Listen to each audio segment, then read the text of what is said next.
The iron gates stand wide open, and that's the first wrong thing Rowan notices. No security, no cameras blinking red. Just silence and an empty driveway leading to a mansion that looks like it swallowed every dream Rockford Heights ever had. He shifts Mira higher on his hip. She's 4 years old and weighs almost nothing. Her fingers grip his collar, and her breath comes quick and shallow against his neck. She hasn't eaten since yesterday morning. Neither is he. "Daddy," she whispers, "I'm hungry." "I know, baby, I know." The job listing said immediate hire, cash payment. Room for family, no questions asked. Rowan had called 3 times before someone finally answered. A woman's voice, clipped and cold. "Be here Thursday morning, 8 sharp." He checks his watch. 7:58. A man appears at the top of the driveway, dressed in a tailored suit that probably costs more than Rowan's truck used to.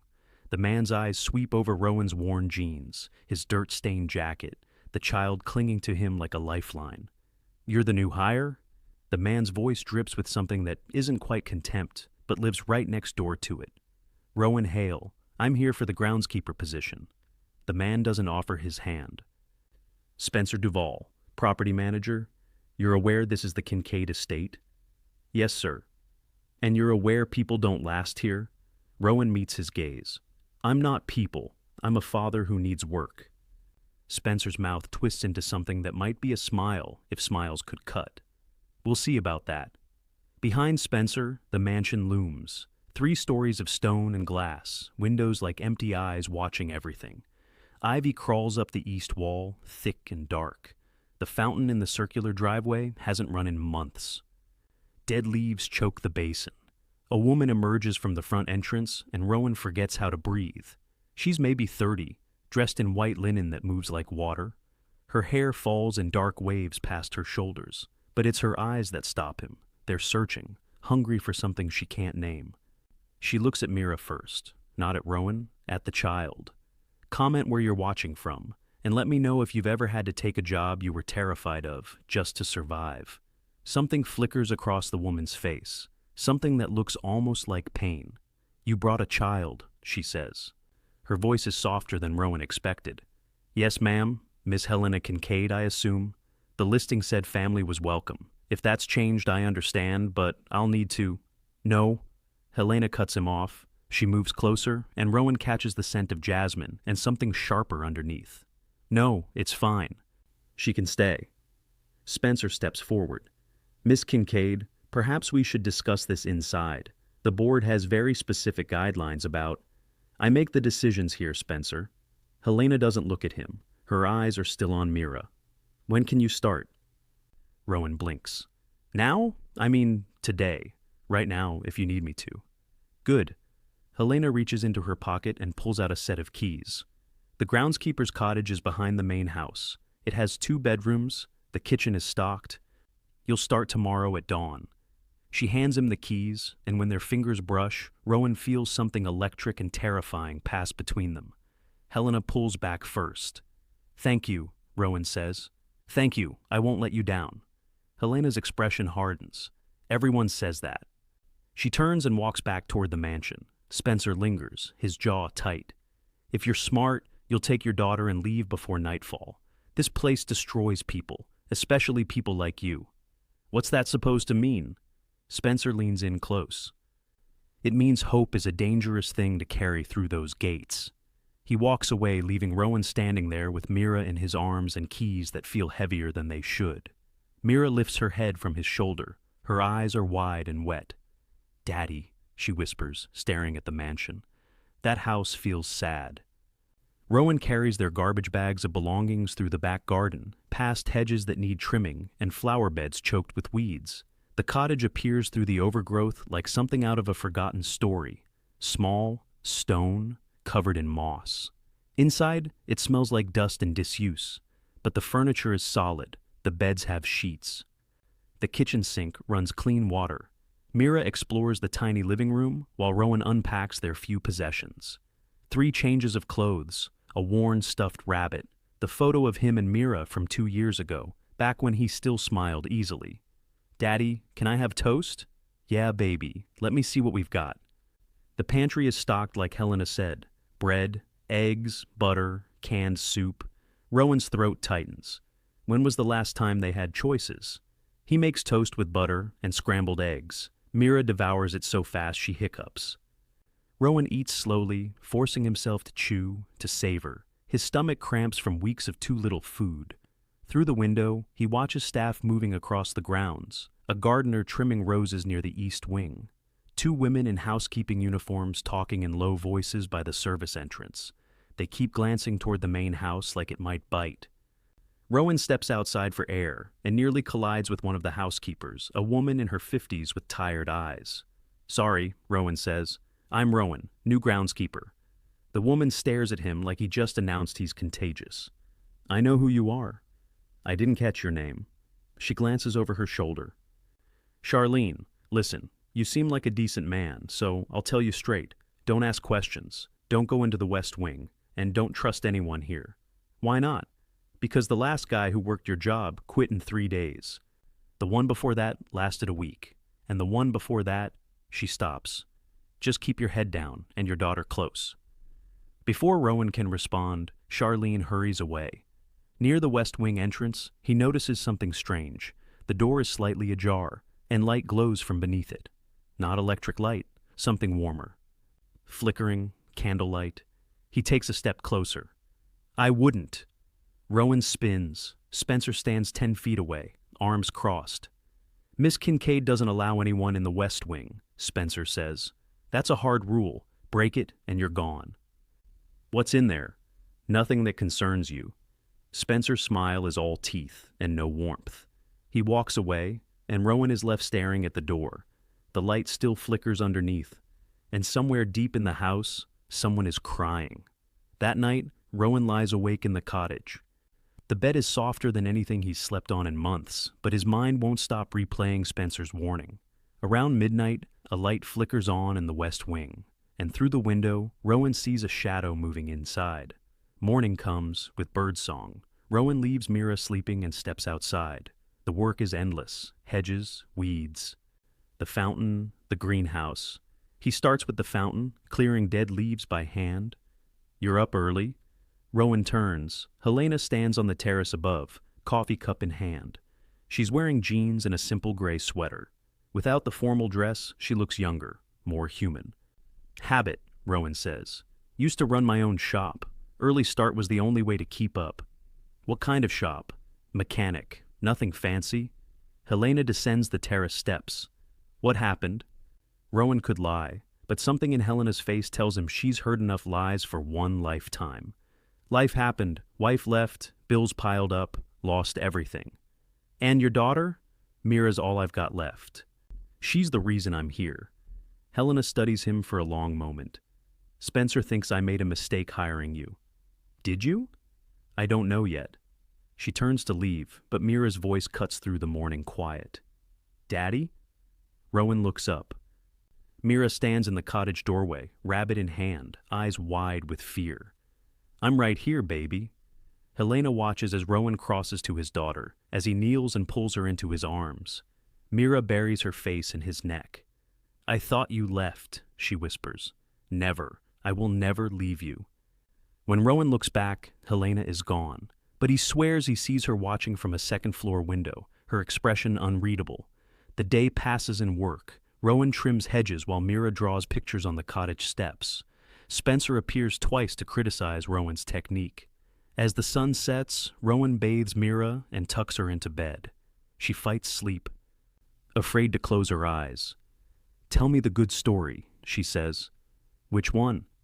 "The one about the little girl who found a home." Rowan's throat tightens. "Once upon a time, there was a little girl who didn't have a house. She and her daddy traveled everywhere, looking for somewhere safe. And one day, they found a place with tall trees and soft beds and enough food for everyone." "Is this that place?" Rowan kisses her forehead. "Maybe, baby, maybe." She finally sleeps. Then Mira screams. Rowan sprints inside. Mira is sitting up in bed, trembling, pointing at the window. "There was someone," she gasps. "Someone watching."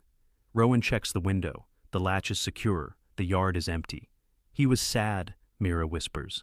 "The man in the window. He looks so sad."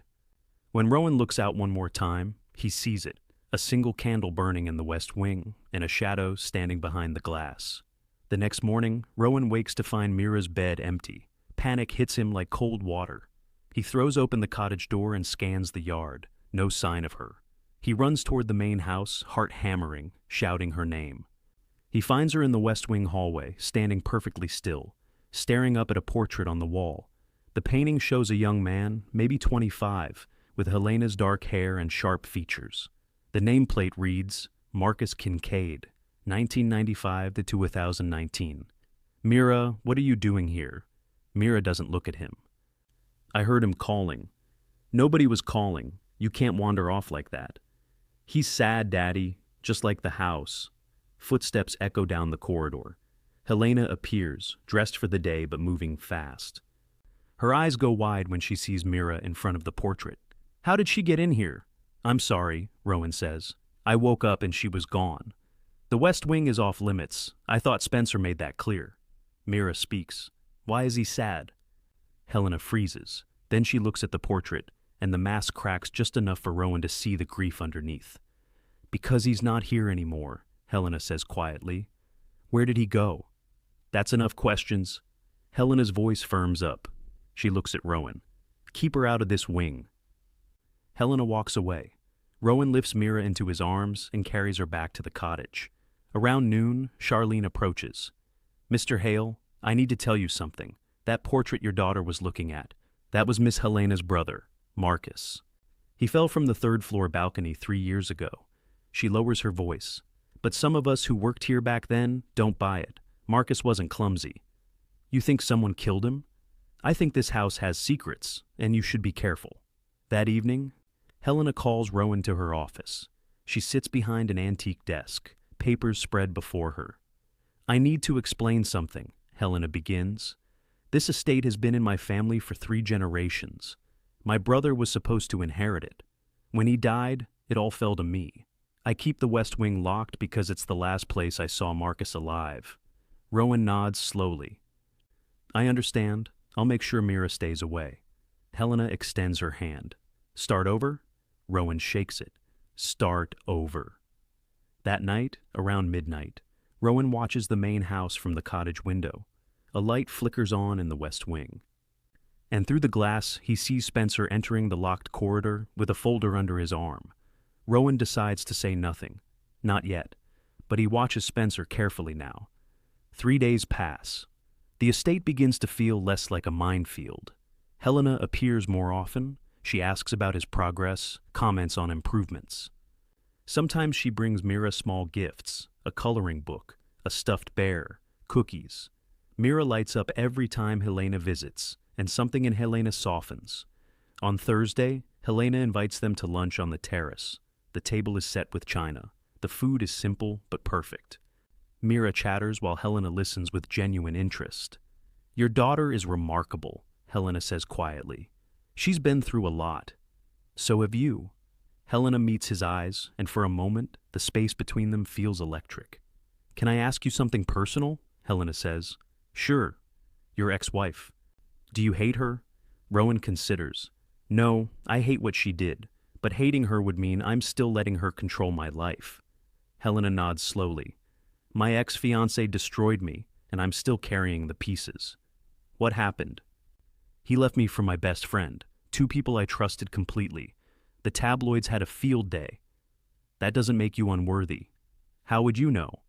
Because I've seen the way you are with Mira. That's not someone nobody wants. That's someone who was convinced she wasn't worth wanting. Helena stares at him. Then Mira runs back, and the moment breaks. That evening, Rowan notices Spencer watching from the window. His expression is pure venom. 2 days later, the sabotage begins. Tools go missing. Work orders get confused. The fountain springs a new leak. Then Spencer escalates. He approaches with a folder. Miss Kincaid needs to see these work logs. She's concerned about quality. What logs? The ones you're supposed to be filing daily. Nobody told me about logs. That's not my problem. That night, Rowan's phone buzzes. Unknown number. The text reads, You don't belong here. Leave before she destroys you. Another arrives. Ask her what really happened to Marcus. Rowan looks out the window. Spencer stands 20 feet away, phone in hand, staring at the cottage. He smiles, then walks away. The next morning, Helena calls an emergency staff meeting. Her face is pale, hands shaking as she holds a bank notice. Someone accessed the estate's emergency fund. $50,000 was transferred out yesterday. Spencer steps forward with a tablet. I found something disturbing. He turns the tablet. On screen is a transaction log with Rowan's name highlighted. The transfer was authorized using Mr. Hale's credentials. Every eye turns to Rowan. That's impossible, Rowan says. I don't have access to estate accounts. The logs say otherwise. Helena stares at Rowan. He sees it happening, her walls coming back up, her trust crumbling. Miss Kincaid, Rowan says. Mira appears in the doorway, confused and frightened. Please, I didn't do this. Enough. Helena's voice cracks like a whip. Charlene, take Mira to the kitchen. No! Mira runs to Rowan, wraps her arms around his leg. Don't be mad at Daddy. Helena's face twists with pain. She looks at Mira, then Rowan. Spencer speaks again. There's more. I found emails. Mr. Hale researching property transfers, trust fund protocols. That's a lie. The timestamps don't lie. Helena closes her eyes. When she opens them, they're empty. You're fired, Mr. Hale. Leave within the hour, or I'll call the police. Helena, please. It's Miss Kincaid. We're done here. She walks out. The room clears. Rowan stands with Mira in his arms as she sobs. 30 minutes later, Rowan carries their garbage bags back through the gates. Mira won't stop crying, won't stop calling for Helena. As they reach the street, Rowan looks back. Helena stands on the balcony, watching them leave, and her face is the same one Mira described. Sad. Desperately sad. What would you do if someone you trusted turned their back on you? Comment below and let me know if Rowan should fight or walk away. The shelter smells like bleach and defeat. Rowan sits outside the intake office, Mira in his lap. She hasn't spoken since they left. The coordinator shakes her head. We're at capacity. Best I can do is waitlist, maybe 3 days. We don't have 3 days. They walk to another shelter, full, then another, full. By sunset, Rowan's legs ache. They end up behind a grocery store, sitting on the curb. Rowan buys bread and peanut butter with his last $10. Mira eats 3 bites and stops. Not hungry? She shakes her head, then quietly, Is Miss Helena mad at us forever? Rowan's chest tightens. She's confused. She thinks I did something bad. But you didn't. I know, but sometimes people believe lies because the truth is scary. They sleep behind the store that night. Rowan doesn't sleep, just watches the street. Meanwhile, Helena paces her bedroom. Sleep won't come. Every time she closes her eyes, she sees Mira's face, the betrayal, the confusion. Spencer's evidence was solid, but Rowan's face wasn't guilt, it was shock. At 2 a.m., Helena calls the bank. This is Helena Kincaid. I need information about yesterday's transaction. 5 minutes pass. Miss Kincaid, another transfer was attempted tonight from the same credentials, same amount, different account. Helena goes cold. What time? 11:43 p.m. Rowan was gone by then. Which account? One moment, the account belongs to a Spencer Duvall. Helena's blood turns to ice. She calls her security head. Pull all access logs for 2 weeks. Every entry, every login, 1 hour. The logs arrive at 3:15. Helena reads. Within 20 minutes, the pattern emerges. Spencer accessed Rowan's credentials 11 times. Logged into the financial system. Sent emails from ghost accounts. Every piece of evidence was manufactured. Helena scrolls further. Then finds something that stops her heart. A file marked Marcus. Final report. Inside are photos from the night her brother died, and a security timestamp that doesn't match the police report. Spencer was on the property that night, in the West Wing, 30 minutes before Marcus fell. Marcus had discovered financial discrepancies. He'd confronted Spencer. The official story was accident, but these logs tell a different story. Helena's grief transforms into rage. She dials Spencer. 4 rings. Miss Kincaid? I know what you did. Silence. I'm not sure what you mean. The money, the logs, Rowan, and Marcus. More silence. When Spencer speaks, his voice is colder. You can't prove anything about Marcus. That case is closed. The digital footprint says otherwise. I'm reopening it. You need me, Helena. The board wants you out. I'm the only reason you still have a company. You're fired. Leave by dawn or I call the police. Spencer laughs. Poor little rich girl who can't trust anyone. Go ahead, call them. I'll make sure everyone knows you're falling apart. He hangs up. Helena sits in the dark, shaking. Then she grabs her keys. She has to find Rowan, but she has no idea where they went. Helena drives through Rockford Heights for 3 hours, searching shelters, asking anyone who will listen. No one has seen them.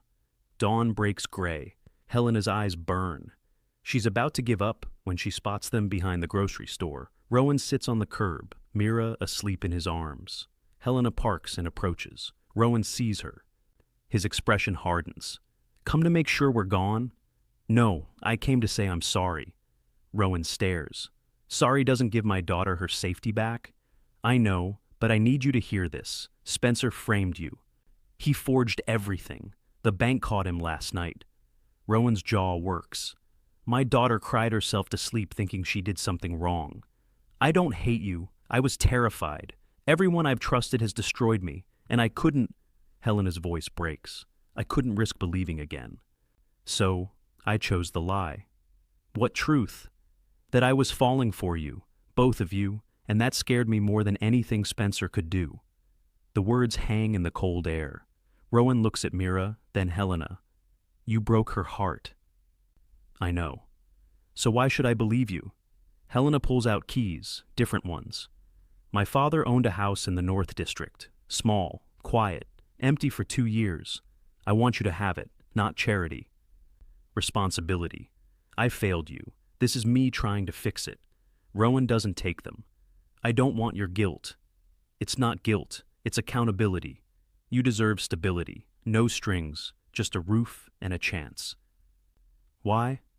Because Mira showed me what I'd become, and you taught me standing back up is possible. Rowan looks at the keys, then Mira, then Helena. If I take these, I'm doing it for her, not you. I understand. He takes the keys. Helena's shoulders sag. The address is on the tag. Utilities are on. Fridge is stocked. Spencer is gone. I fired him. Mira stirs, opens her eyes, sees Helena, gasps. Miss Helena? Helena kneels. Hi, sweetheart. I'm so sorry I hurt you. I made a terrible mistake. Can you forgive me? Mira looks at Rowan. He nods. Mira touches Helena's face. You were crying. Yeah. Don't be sad. Daddy says sad doesn't fix anything. Helena laughs through tears. Your daddy is smart. She stands. The house is yours as long as you need. And Rowan, if you want, there's still a job. Operations manager, someone I can trust. Rowan studies her. I need time to think, to make sure Mira's okay. Take all the time you need. Helena turns to leave, then stops. I'm going to prove what Spencer did to Marcus. And I'm going to make sure everyone knows. Be careful. Men like him don't go quietly. Neither do women like me. Not anymore. The house is everything Helena promised. 2 bedrooms, clean, quiet. A backyard with a swing set. Mira explores every room. Rowan unpacks and tries to process everything. That afternoon, Charlene shows up with groceries. Miss Helena wanted you to have these. Spencer tried to come back last night. Security escorted him off. He was screaming about lawsuits. Rowan's stomach tightens. Is she safe? She's got security now, but you be careful too. 3 days pass. Rowan looks for work. Mira starts to smile again. On the 4th day, Helena calls. I need to show you something. Can you come to the estate? An hour later, they're back. Helena meets them in the study. Spread across her desk are documents, logs, photos. A timeline of Spencer's crimes. He was embezzling for years. When Marcus found out, he confronted Spencer. And Spencer? Her voice cracks. He pushed him. The balcony railing was loose. Spencer knew. He'd canceled a repair order.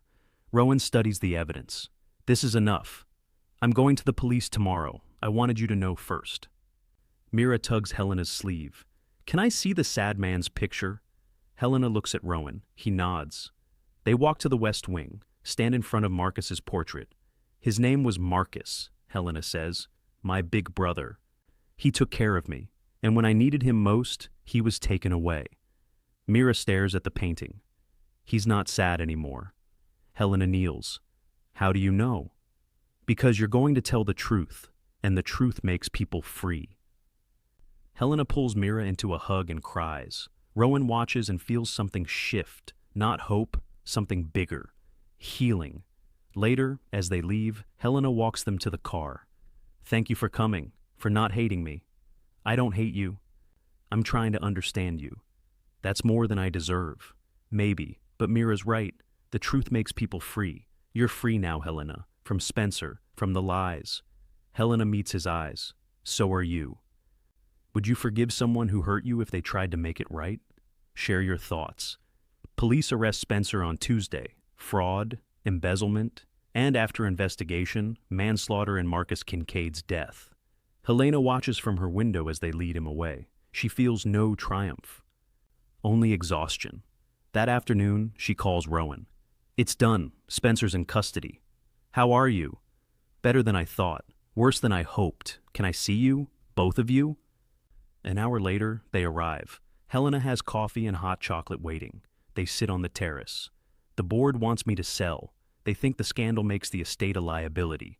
But I'm not ready. This was Marcus's home. If I can fix it, it can be mine too. What would fixing it look like? Opening it up, making it less of a fortress. I meant what I said about the operations manager position. I need someone I trust. I'm not qualified. You rebuilt your life from nothing. That's more qualified than anyone. Rowan considers. Can I think about it? Take your time. Mira interrupts.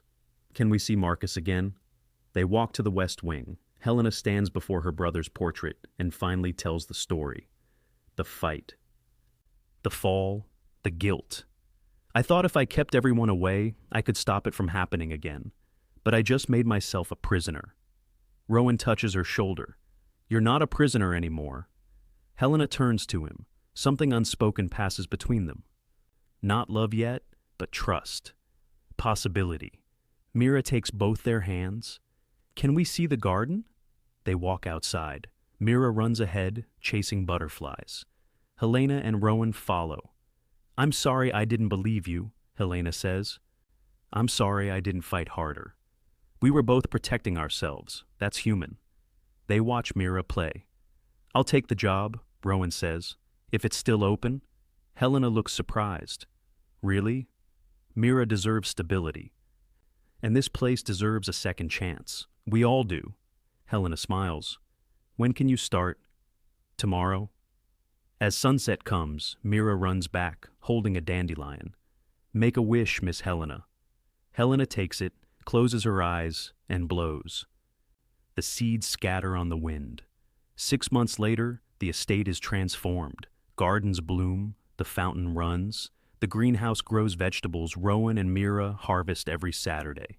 The west wing is open, turned into a gallery honoring Marcus. Helena stands in her office reviewing plans for a foundation in her brother's name. Support for families facing hardship, job training, child care assistance. Rowan knocks.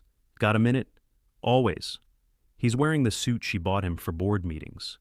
The community center proposal is approved. Construction starts next month.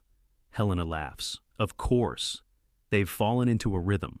Rowan manages operations. Helena handles the board. And somehow, something has grown between them. Not rushed, just steady and real. This job you took, the one nobody wanted, it saved me too, Helena says. I was drowning. You reminded me what it means to live. Rowan steps closer. So we saved each other. Yeah, Mira's voice echoes. Daddy, Miss Helena, come see. They follow her to the garden. She's kneeling beside flowers, pointing at a butterfly on her finger. Look, it's not scared. Helena and Rowan stand on either side. The butterfly lifts off, soaring. Mira stands and takes both their hands. Are we a family now? Helena and Rowan look at each other. Yeah, sweetheart, Rowan says. I think we are. Mira runs ahead. Helena and Rowan walk behind, fingers brushing, not quite holding hands, but close. The estate that felt like a prison now feels like home. The job nobody wanted became the door to everything Rowan needed. And Helena learned trust isn't about never being hurt. It's about choosing to believe anyway. As they reach the terrace, Mira points at Marcus's portrait through the windows. "Daddy, look." He's smiling now. "Baby, it's the same painting." "I know, but he's different. Can't you see?" Helena looks. Maybe it's the light, but she swears Marcus looks peaceful now. Free. "I see it," she whispers. They stand together, three people who found each other in ruins and built something new. Not perfect, but real. And as the sun sets over the Kincaid estate, Rowan realizes taking the job nobody wanted wasn't just the best decision of his life, it was the beginning of everything he was meant to find. The best part, it was still ahead. Thank you for watching this story of second chances. If this touched your heart, subscribe and turn on notifications so you never miss another story that inspires. Drop a comment sharing your thoughts. Your words might be exactly what someone else needs to hear. Sometimes the opportunities nobody wants are the ones that change everything. See you in the next story.